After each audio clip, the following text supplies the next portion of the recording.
Good afternoon. I'm Laura Guillardin, and I'm very thankful to be here and to present my PhD project, which is called The Genetic Effects of Applying Continuous Cover Forestry in Non-Native Conifer UK Populations. I will talk a bit about the background, the general aims of research, the methodology that I'm following, and the results. First of all, the challenge that we are facing in terms of forest management, in our opinion, there are these two main challenges, which are climate change. The most important one because of the increase of temperatures, which is leading into a species switch of trees. They are moving into other latitudes, and they are also going into higher altitudes, as well as pests and disease. They are appearing in woodlands that maybe they are not adapted to. And also in terms of drought and fires, these are increasing in number and intense. All this together is going to be worse in plantations instead of natural forests. And this is because for example, for droughts and pests, these ones will be easier for them to spread because of their regular structure. And in terms of genetics, because these plantations may hold a lower genetic diversity that may lead into a lower potential of adaptability to new disturbances. In the other hand, all the forests now, they are seen with other eyes, and we want to have timber production as well as higher biodiversity, new better encouragement of landscape, etc. All this together will be feasible to reach using continuous cover forestry approach. The continuous cover forestry is not a forest management itself, it's an approach, and it has four main principles. The first is to manage the ecosystem as a whole instead of a management of the trees with a timber production. The second is to rely on natural regeneration and natural disturbances instead of replanting and thinning, for example. And the third principle will be to be sure about the site limitations of your forest. And the last one, it is to develop an irregular stand structure with a mixture of age and species. This development can be briefly shown as I'm showing it here. If you have an even age plantation and you start making some thinnings, you will be able to open enough space to allow region to appear, and in case that your target species are not in surrounded areas, you should be able to plant, and by making other thinnings or cuttings, you will finally reach an irregular mixed stand. In my research, which is focusing UK populations, these are composed mainly by native species, but a high percent of them is composed by non-native conifers, which are the main study species of my project.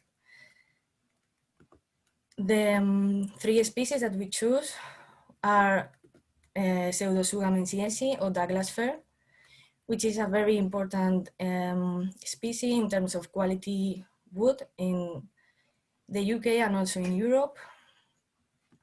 The second species, Tuya plicata or Western red cedar. This species is also widely used in terms of timber production, and in terms of genetics, we want to take into account for later the thing that this species shows or exhibits a relatively high selfing. And the last one is Tsuga heterophylla or Western hemlock. this species is not very precious in terms of wood quality, but it's very widely used as well, and also the massive region that usually shows is very interesting for my study. These three species are all from the Western North America. They share natural distribution, and as we can see here in the map, this is usually the seed source most commonly used in the plantations in Europe and in the UK. So now that we know a bit about the species and the forest management and the background, I want to focus in how the evolutionary forces shape the patterns of genetic diversity in trees population. So it depends on how this and how intense this evolutionary force act in a population. These patterns will be different. So this is what we want to infer by taking samples of populations and studying the patterns of variation. This will be different in different situations, and these different situations, in our case, it depends in the forest management that we apply in the forest. So here I'm showing two extreme cases.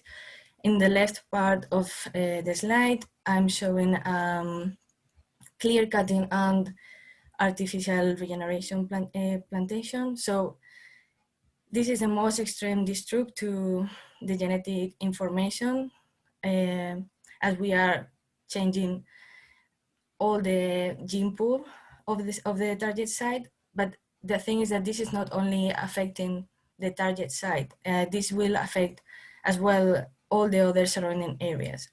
And this has happened in all the non-native conifer plantations already in the past.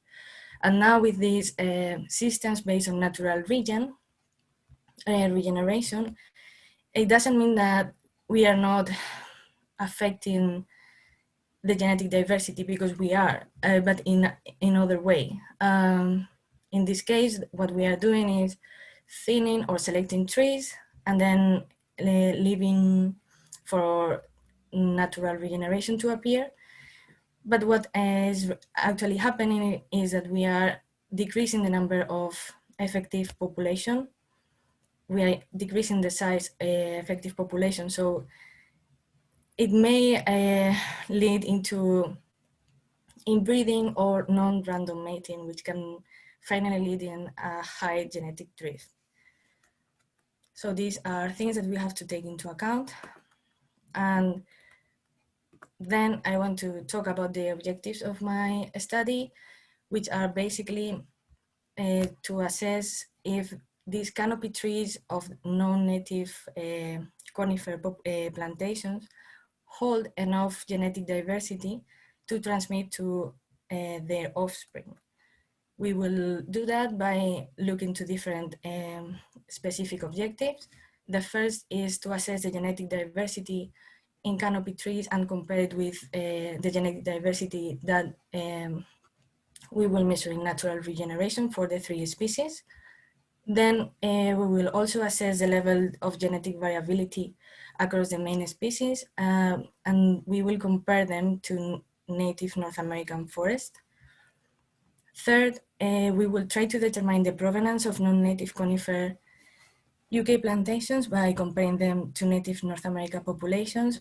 This will be a very important objective in the case that the forest record doesn't hold this information. And finally, we will try to evaluate differences in the genetic diversity at different stages of continuous cover forestry. The methodology that I'm following can be split in mainly three steps. The first is to sampling. I'm sampling 50 adult trees and 150 natural regenerated individuals. I'm doing this currently in the UK, and I will do the same in North America in the future. I first set random points, 50 random points for each species. And I collect the leaves of each tree, and I choose 3 natural regeneration individuals close to that tree. To reach the highest trees, I'm using an arborist slingshot or a telescopic pruner.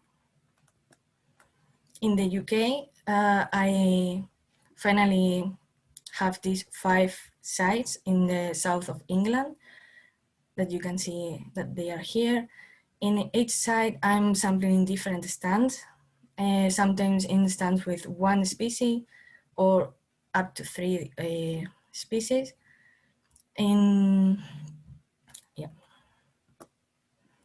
The second step of my methodology will be the inventorying.